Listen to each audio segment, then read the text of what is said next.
We're back with another episode of The Short Stacks, our shorter conversations with authors about their process and their books. Today, I'm joined by Isaac Butler, who is the co-author with Dan Kois of The World Only Spins Forward, The Oral History of Angels in America, which is our book club pick for April 10th. As you know, The Stacks is a completely free show, and if you want to help be a part of making the show happen every week, I would encourage you to check out Joining the Effort on Patreon. That's a website where you contribute to the work we're doing on the show for as little as $1 a month. Patreon allows for us to launch new content like these short stacks and other fun things. And one of my favorite things about Patreon is that you earn perks for your generosity. My personal favorite perk would be our virtual book club, where we meet up to discuss the Stacks book club picks through video chat. It's a great way to connect with other awesome readers in this community. If you're interested in being part of the Stacks Pack, go to patreon.com/thestacks. If you prefer one-time contributions, check out paypal.me/thestackspod. Please do me a huge favor by rating and reviewing this show wherever you're listening. The word is building around the Stacks, and the more ratings and reviews we get, the more people we can reach. So if you would take a moment wherever you're listening, especially on Apple Podcasts, and write a short review. Okay. Our guest today is Isaac Butler, who is the co-author of The World Only Spins Forward.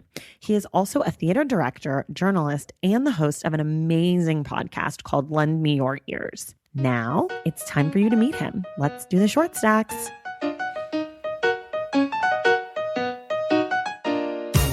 All right. Hi, everybody. Today we are here with our guest, writer, director, and podcast host, Isaac Butler. He is the co-author of The World Only Spins Forward, which is an oral history of angels in America. Isaac, welcome to the podcast. Thank you so much for having me, Tracy. I'm very excited to have you. My listeners know this about me, that I'm a huge theater nerd. I went to theater school, so your book is like right up my alley. It's like my whole jam. Which school did you go to? I went to NYU, so reading really? the book, it was really exciting. Were you a experimental theater wing kid or like? I did all sorts. So I started at Strasberg, then I did classical, and then I did ETW. Yeah. So I bounced around a little bit. Yeah. But let's talk about you. Sure. All right. So in 30 seconds or less, just tell us a little bit about your book. Ooh, 30 seconds or less. Okay, let me see if I can do this. The World Only Spins Forward is a comprehensive history of angels in America, told through the lives of more than 250 people who worked on the show, made the show, had their lives changed by the show, have seen the show, so it's this sort of kaleidoscopic look at this one work of art, and through that work of art, a look at the era in which it was created. That's amazing. That's right on. Where did you get the idea for the book? My co-author, Dan Kois, was the one who originally thought it up. He was, at the time, the culture editor for Slate.com. He is now an editor of other things at Slate. And he had pitched in their cover story meeting this idea that, we were coming up on these big anniversaries of various early productions in Angels in America's history, including its premiere at the Eureka, and it would be great to do a piece on the history of the show. And he, I think, had gotten as far as booking, but not completing his first interview with Tony Kushner, the author of Angels in America, when he realized that this was a really huge project and he could not do it on his own. And so he wrote me an email. I had written for Slate many times, and he was my editor at that point at Slate. And so he wrote me an email and said, "Hey, I have this idea for this funky project. Give me a call. Let's talk about it." And then when he was in New York, we went out for lunch, because all good ideas should be hatched over dumplings. Perfect. He said, I want to do this. As Angels in America, important to you? And I was like, are you kidding? It changed my life. And so very quickly, we decided it would be an oral history. I don't know which of us came up with that idea first, but it was sort of like, it should probably be an oral history. Yeah, let's do that.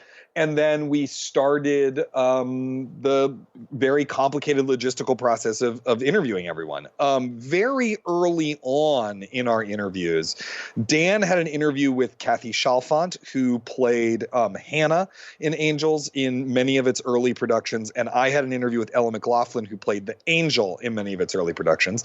And in both of those interviews, Kathy and Ellen said to us, I don't think you realize this yet, but this project is not going to be an article. It's going to be a book. And after I had that interview with Ellen, I called Dan up. I was like, hey, Ellen McLaughlin just said this funny thing about how we should really do a book.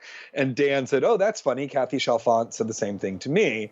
And as we were to discover through reporting the history of Angels in America, when Ellen and Kathy tell you to do something, they are almost always right.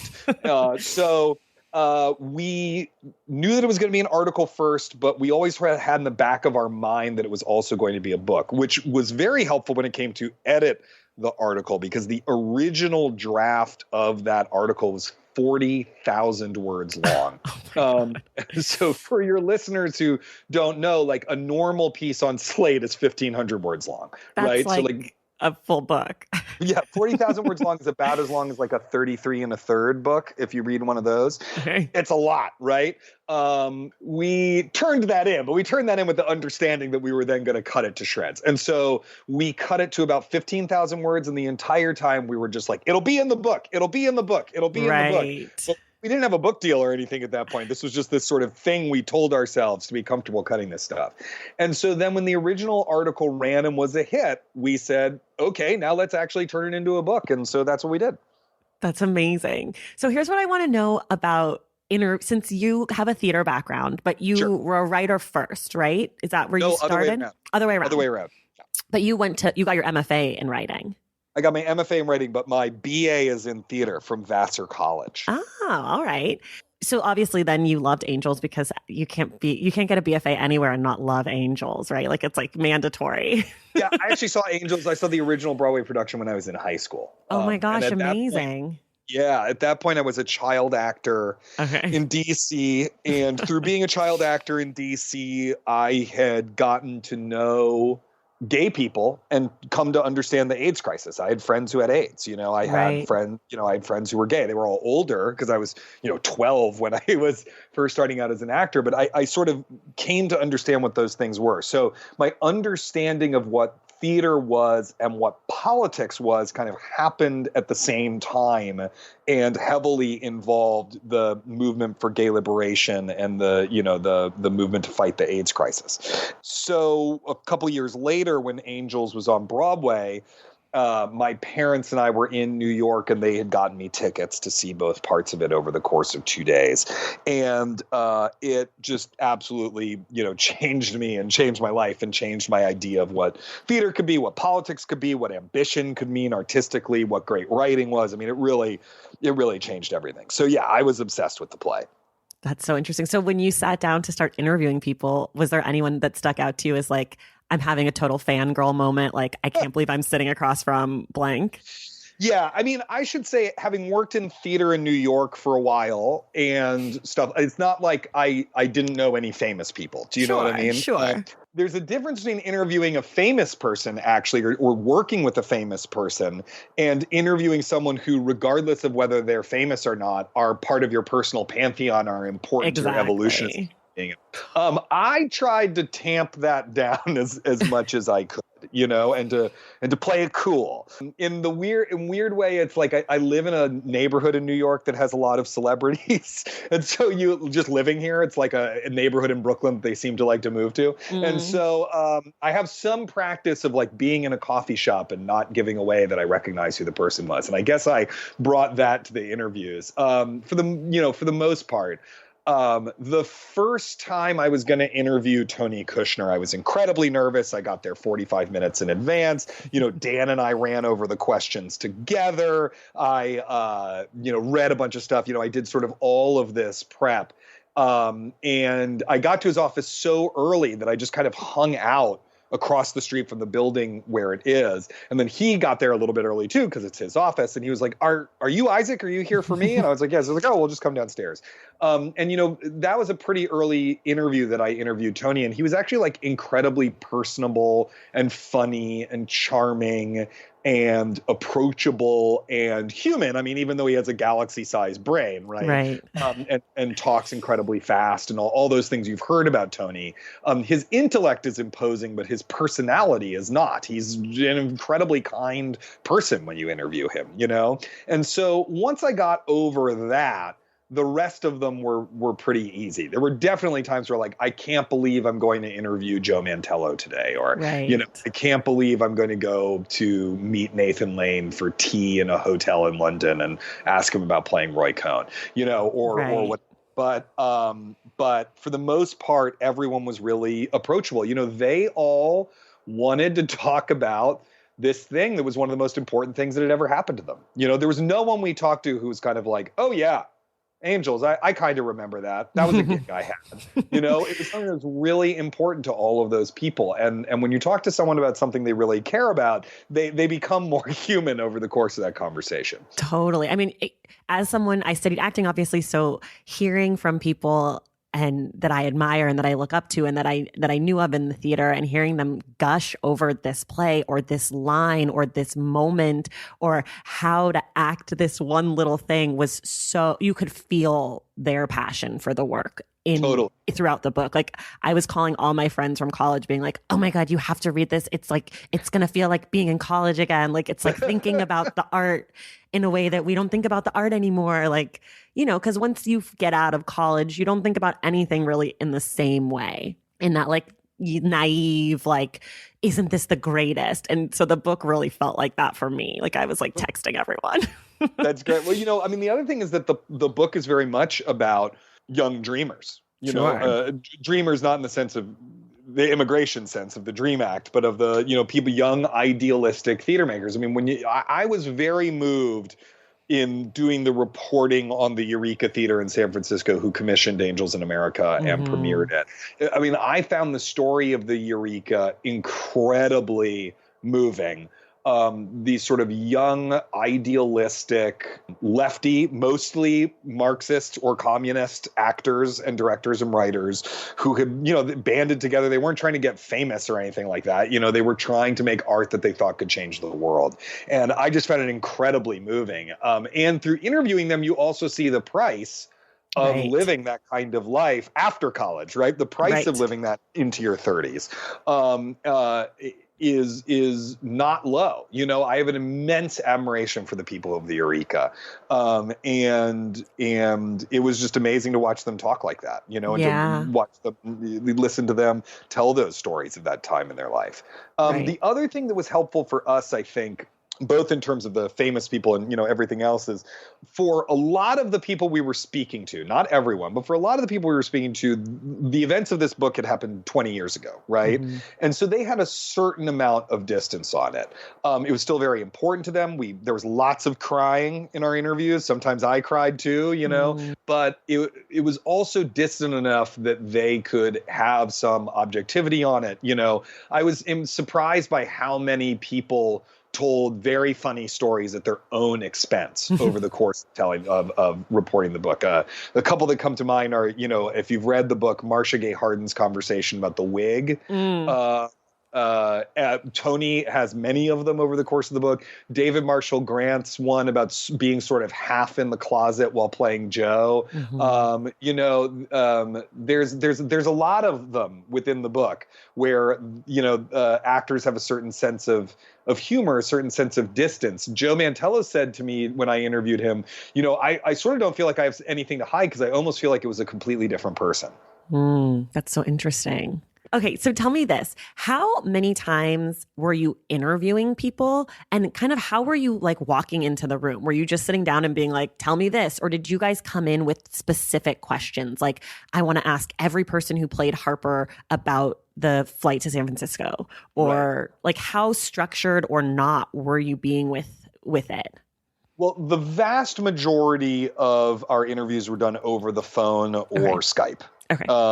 There were some that were done in person. There were a couple that were done over email, but for the most part, they were done over phone or Skype, which is actually a very useful little craft tip for anyone who wants to make an oral history. It's actually there's something better about them not being in the room with you because they don't have hand gestures or facial expressions to provide meaning. And so people use their words in a different way because on some subconscious level, they know that they can't use their hand gestures and facial expressions to color what they were talking about. There was actually one person who shall remain nameless who I interviewed at one point, it was in person. It was in a theater lobby. You know, we were talking about his experience, and the entire interview made perfect sense to me at the time. And then I sent it to Dan to read because it was for a chapter that he was working on. And he was like, I have no effing clue what any of this means or what this person is saying. You know, and so I had to sort of carefully edit, not invent anything, but carefully edit within that transcript to make it clear, you know, what the meaning of this, you know, was. Because this was an actor who was very used to using his whole body, his, I believe you would call it, entire instrument, to be understood. And what I had instead was just his voice, and then just the transcript of his voice. Right. So most of it was done over the phone. We always had questions written out in advance. For those of you who have not read the book, there are chapters interspersed throughout the book where as many people as we could get our hands on who played each of the characters talk about that character, right? So you have you mentioned Harper. So there's a chapter that's about just Harper. It's almost always just Harpers who we're interviewing in that chapter, and there's specific scenes that we talk about. Mm-hmm. That was a very regimented series of questions. Some of those were just done email, right? It would just be like, here's the questions, you know, if the person had limited availability, or you would call them. But, you know, everyone who we interviewed about Harper got those same batch of questions on top of whatever else. What you need to do, what I discovered you need to do in those interviews is you have those set of questions, but you can't just focus on that, right? If the person is giving you something or wants to talk about something, you have to go down that path with them. You have to go, you know, through those digressions, because there's often really, really interesting stuff in there. But I definitely, you know, for each person had a list of questions worked out that generally went in chronological order. Kushner was a little bit of a different situation because we interviewed him several times, and it was always after a big gap when we had researched without him. So we were often going back to him to be like, here's all the things we have learned. Do you remember this? You know, what was this like? What was that? You know, et cetera. And then the other thing that was complicated with Tony, and this is something that's, you know, very famous about him, is that you never know once Tony starts talking what's going to happen.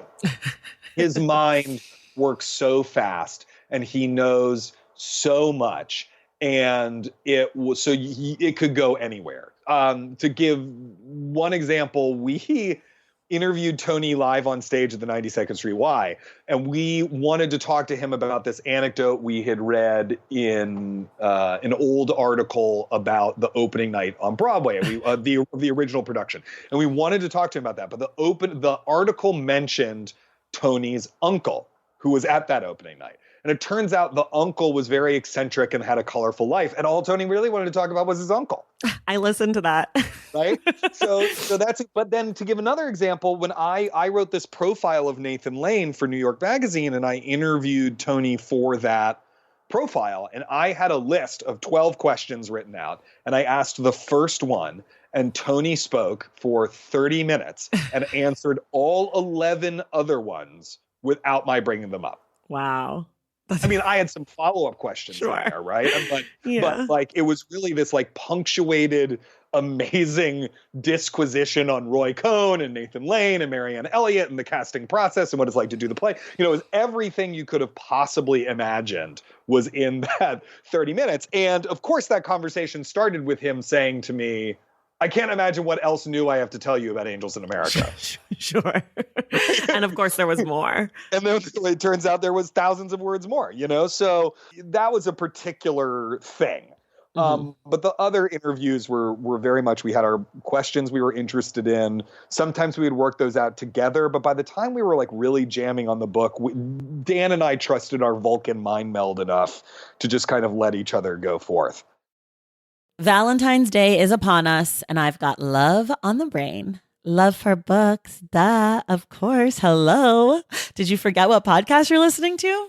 I love bringing you all great reads, exclusive author interviews, and behind-the-scenes book gossip. But I can only do that with your support over on Patreon and Substack. Our Stacks Patreon community, also known as the Stacks Pack, is where you can go for book club meetups, a private, very active Discord, and a year-long mega reading challenge to help you achieve all your reading goals. Plus, you also get that monthly bonus episode. Now, over on the Substack, you can subscribe to my newsletter, Unstacked, where I keep the book conversations going. I also give you a healthy dose of sports and pop culture, definitely some hot takes happening over there.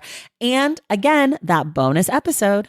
If you don't have a few dollars to spare, don't worry. There are free options on the Substack and the Patreon to get you a little extra Stacks magic.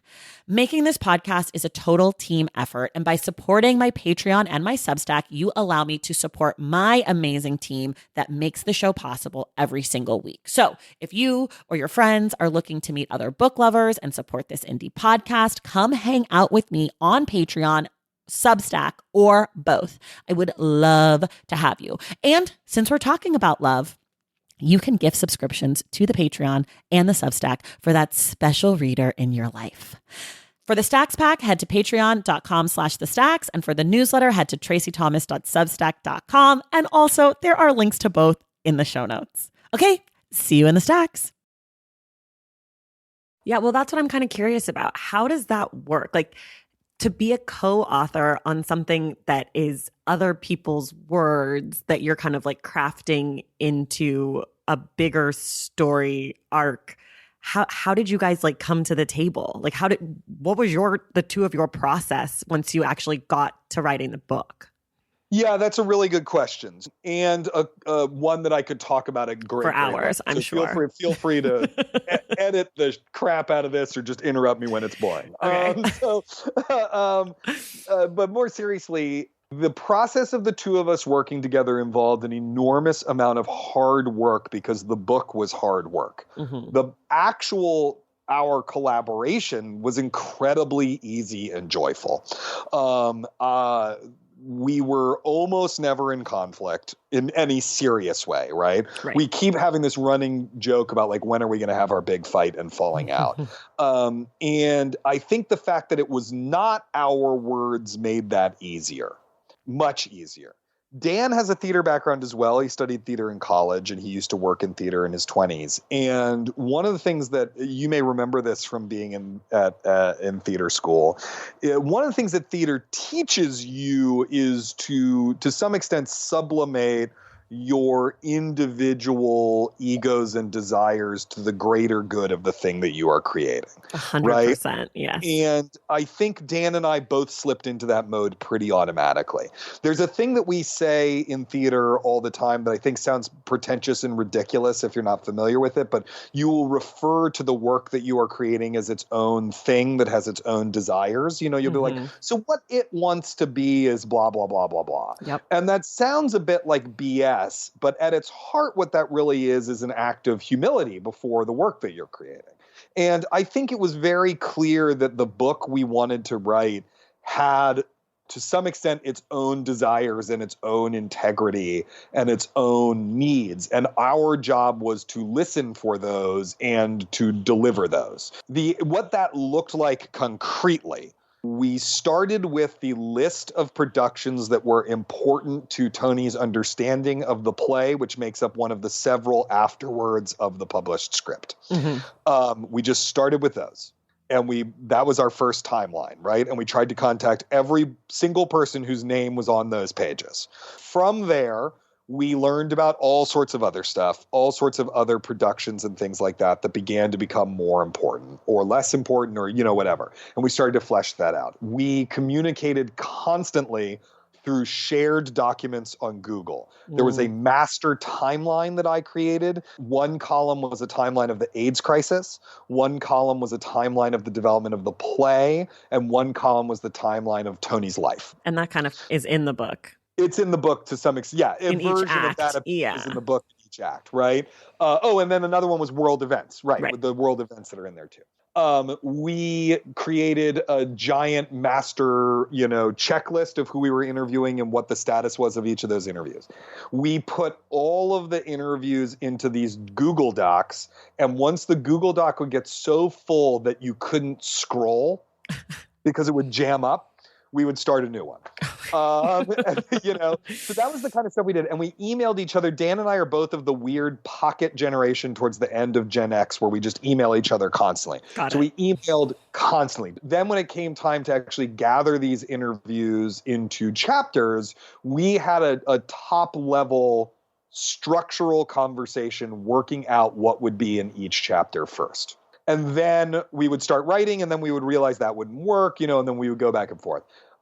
Each one of us, like for a given chapter, one of us was tasked with drafting the chapter, then would send it to the other one to do an edit, and then we would send it back to do an edit to the original writer, and then back again. Each of those chapters would be put, as the chunks got larger and larger, we would then do edits of the entire chunk until it was eventually an act, and then eventually, the whole book. So it was a really relentless back and forth. There was conflict within that, there was disagreement, but it never got particularly testy. It was really just about what is going to keep this like exciting and fun and interesting and smart to read.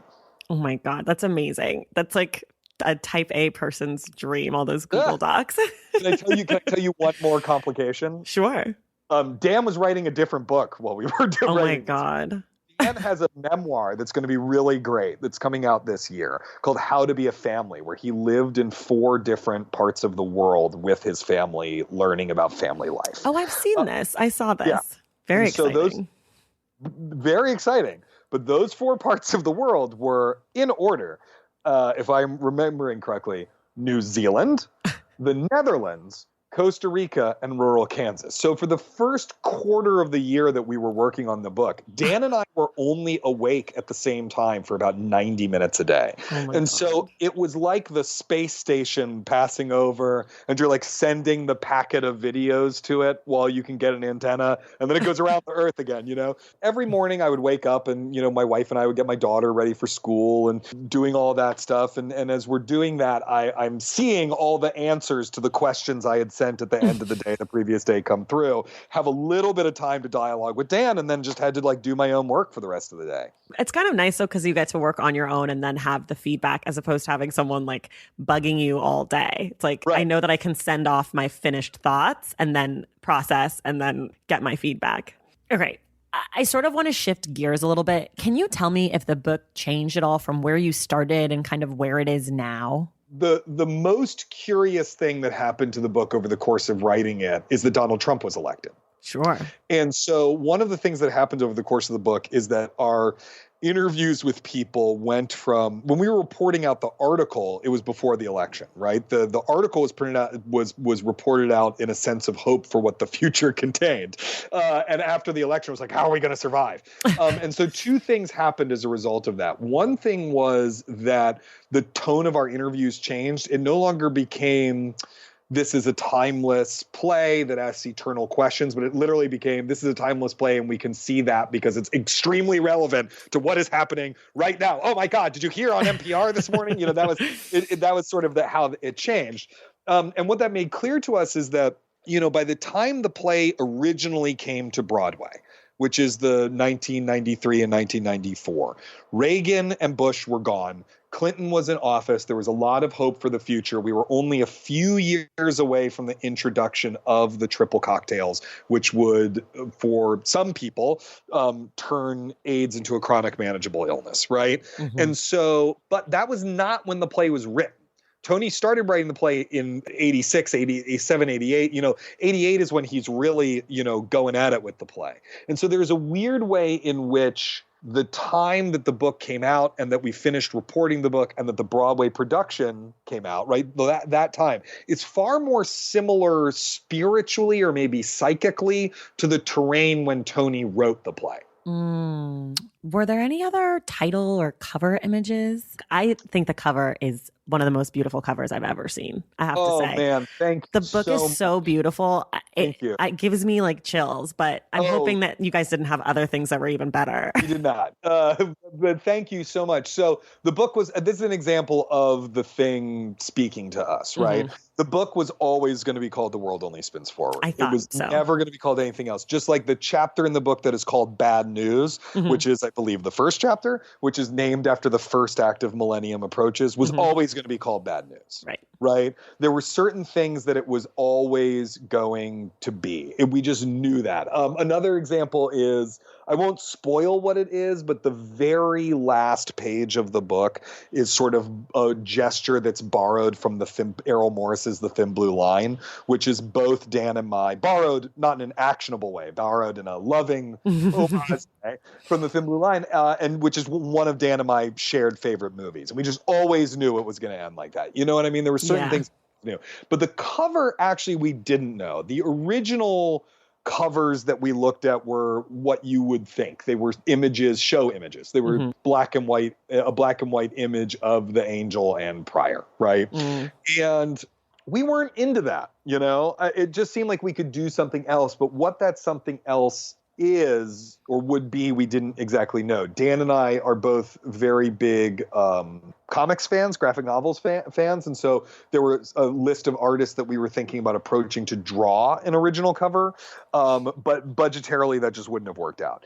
In the midst of all of this, one of us, I don't remember who it was, said, wait a second, the Museum of Performing Arts and Design in San Francisco has the wings of the original Eureka production. And Ella McLaughlin has always talked about how these wings were the most beautiful of the wings, and they're this incredible object that looks like a Dürer etching, you know? Maybe we could do something with the wings. And Ben, our editor, just thought that idea was great. And so they contacted a photographer, and we contacted the library, and they let us use that original angel costume and the wings. And they shot a bunch of different variations of that. And we eventually used the one that's on the cover. It's so good. Yeah, I mean, another one of those, I think, you know, you can see there's like a photo that's a detail of just the feathers that is in the book as well. You know, that like some of those photos wound their way into the book as well. I love it. This is my favorite question to ask everybody, so I hope that you have an amazing answer. No pressure. Do you have any writing snacks or beverages? Coffee is the obvious one. I drink a lot of coffee over the course of the day. I probably drink more coffee over the course of my writing day now that I have a 4-year-old than I did before I had kids or a kid. I do not have a specific writing snack. That's terrible, but I don't. I have the worst answer to this question. I drink coffee. No, it's okay. Most people say coffee. Every once in a while, someone will come up with a really good snack because I just love snacks. So I just like to talk about snacks. It's not really that crucial, but I can talk about snacks. I am part of a Facebook group devoted just to talking about chips. So I am happy to talk about snacks. Well, what's like your go-to chip?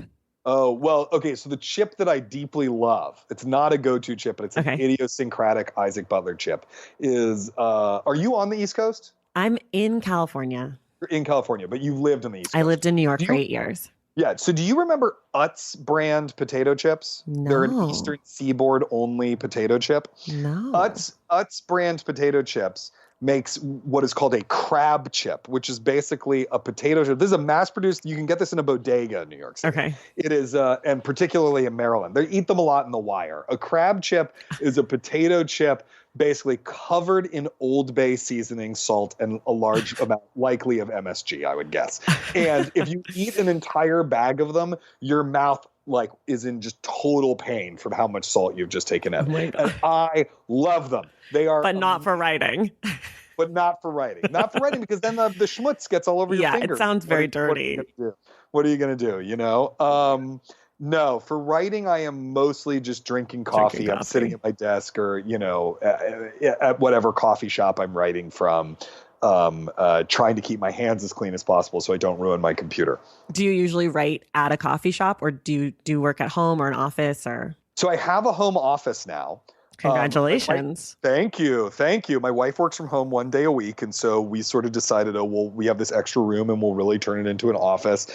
And at some point she was like, I have a present for you.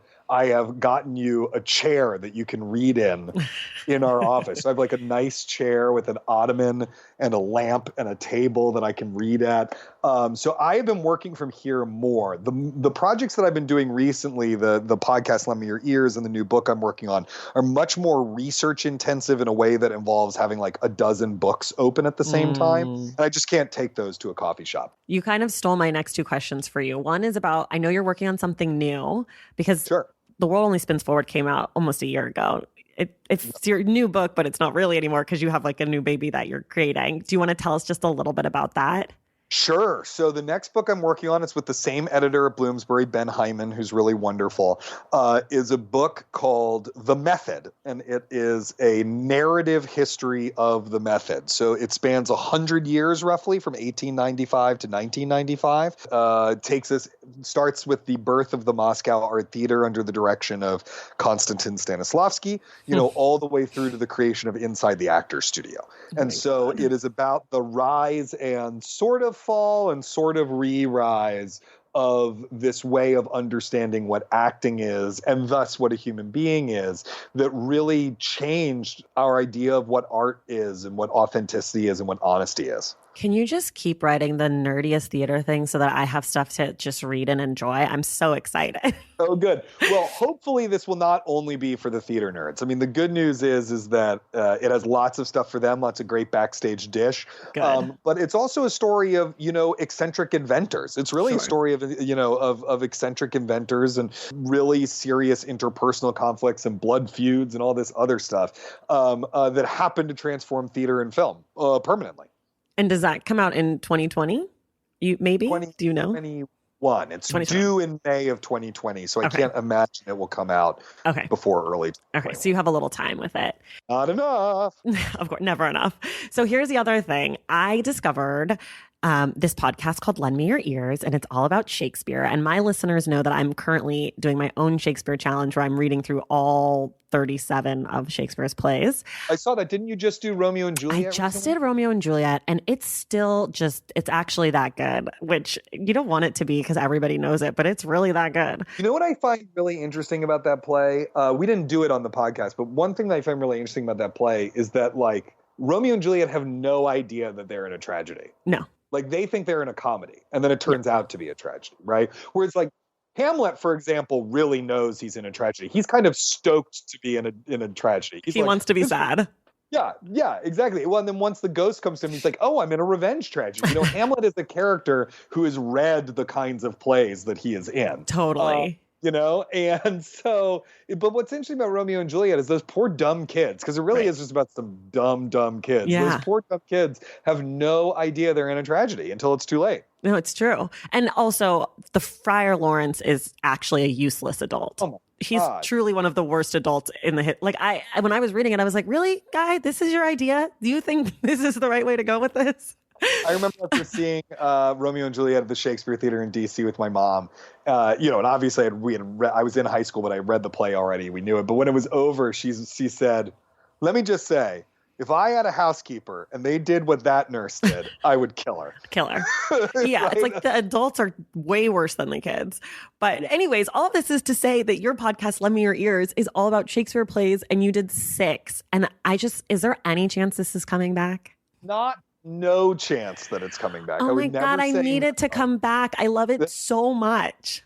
Thank you. I will say that there's no current plan for it to come back, but I think as Peak TV has taught us, that doesn't mean that it won't, right? It's like there's like a follow-up series to everything now. So it was originally pitched as a limited series. My original conception of it was that it would just be a one-season thing. Certainly when it was close to over, I was like, oh, this is kind of a bummer. It would be great to come back and do it again. The particular slant of Lend Me Your Ears is that it's about politics. So it's triangulating the politics of Shakespeare's day, the politics of Shakespeare's plays, and the politics of our own day. Shakespeare's career was relatively short. And so the problem if you do it for too long is that you run out of actual political events and topics to discuss. Sure. right? And so I didn't want to do that, and so I had always conceived of it as a limited podcast. I kind of wish it had been 9 now. It would have been nice, like 3 more. Which one would you have added if you were going to add just one play? It'd be interesting to do. You'd have to do all 3 of them in one go, right? But it would be interesting to do Henry VI. No, I don't like that. Right? I don't like that answer. It's good for politics. I mean, if you want to think about politics. We also did not get to do any of the romances, which are in their own way deeply political works. I think that you could do something really interesting with The Tempest, which is far from my favorite Shakespeare play. Me too. But The Tempest is a really interesting play because it is about tyranny. On some level, we think of it as being about forgiveness. Sure, it's about that, but it's also about tyranny, and it's also about colonialism, and it's also about America. And so there's an interesting and it's like Othello. We talked about this in the Othello episode. It's also a play that's been repurposed by people of color to be something very different than what Shakespeare was writing. And so that would be a really interesting kind of thing to delve into. As a Jew, it would be fascinating to do Merchant of Venice, right? Sure. There's a bunch of different ones out there where there's interesting political stuff. But I think if I had to choose one, it would be The Tempest. What would yours be? If you got to tell me to do a play? Well, I don't. Okay, so I loved the Othello episode, and I loved The Measure for Measure. Those were probably like my 2 favorites because I knew those plays pretty well. But I would be curious about Titus Andronicus, because I just recently read that, and I feel like nobody talks about it, and I think it has a lot of the race stuff and the gender stuff with Lavinia, and there's just a lot there that I feel like people don't talk about. So selfishly, I would love to hear someone like dive into it, because it was not really something that was centered at all in my like studies of Shakespeare. So I really liked that one. So that, or else I love Richard III, but I feel like that just feels too on the nose. Well, that was why we did Richard II. Actually. Yeah, I figured. So, like, Richard III is a really obvious choice. Titus Andronicus is a wild play. So the Julie Taymor film of it is really crazy and great. Yeah, I feel like you guys could do any of them and it would be great. I loved it. So if Slate wants to listen to this podcast, why don't you just do another season? Just casually. Great. Before I let you go, I have 2 more questions for you. Sure, So when you were writing The World Only Spins Forward or working on it, what sorts of things were you personally reading, listening to, watching, like to inspire, excite you, or get you away from the work? I would say that I knew the oral history format pretty well. I watched a lot of documentaries. I'd read a lot of oral histories and stuff like that. I did not feel like I needed to go brush up on that form in the same. So when I was away from the book, I was reading almost entirely for pleasure. And not entirely, but almost entirely. And one of the things I gave myself permission to do after Trump was elected was to go back to reading science fiction, which is my comfort food. But I had sort of left it alone for a while. Like every time I feel a cold coming on, I somehow am filled with a desire to watch Star Trek: The Next Generation. So I read a lot of Ursula Le Guin. Okay. I read she has a cycle of novels that are not exactly interrelated, but they all take place in the same universe called the Hainish cycle. And I read, some of those were rereads, but I read all of them. I read N.K. Jemison's trilogy, that starts with the 5th season. I read a bunch of that kind of stuff. That was not the only thing I read all year, but I definitely read a lot of that. And I finished out the year reading Middlemarch, which was probably one of the most pleasurable reading experiences of my life. I read a lot of Stanislaw Lem too, so that wasn't all I was doing. I mean, I read, let's see, how many books did I read that year? Not related to The World Only Spins Forward. So I was doing reading for that too, but I read like 55 books that year. Wow. And it was mostly, I was largely trying to keep myself motivated to pleasure so that I wasn't always in this world. Amazing. I love that.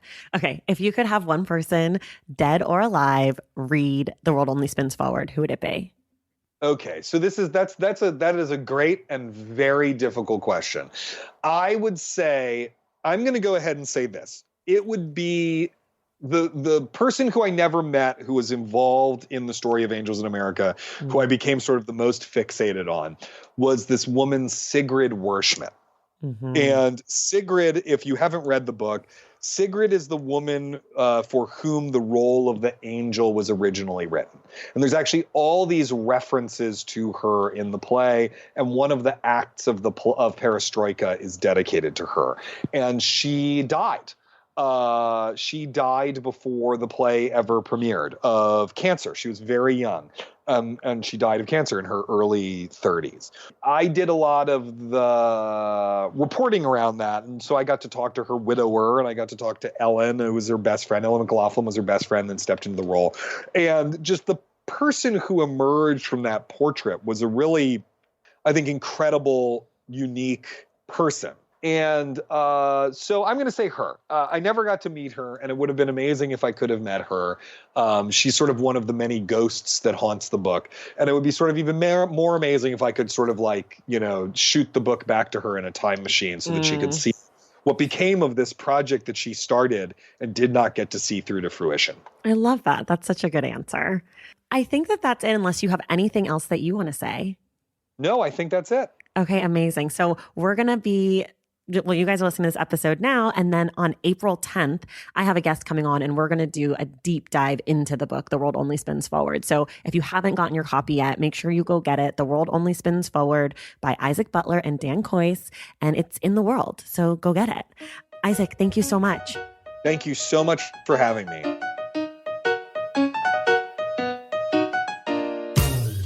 All right, that's going to do it for us today. Thank you so much for listening to The Short Stacks, and thank you to Isaac Butler for joining us on the show. I also want to say thank you to our friends at Bloomsbury for sending us a copy of The World Only Spins Forward. Make sure you read the book and listen to our deep dive on the Stacks Book Club on April 10th. To help support the Stacks and earn awesome perks, go to patreon.com/thestacks or make one-time contributions at paypal.me/thestackspod. Make sure you're subscribed to The Stacks wherever you get your podcasts. And if you're listening through Apple Podcasts, take a moment to rate and review the show. Our graphic designer is Robin McCrite, and our theme music is from Tigirigis. This episode of The Short Stacks was created and produced by me, Tracy Thomas.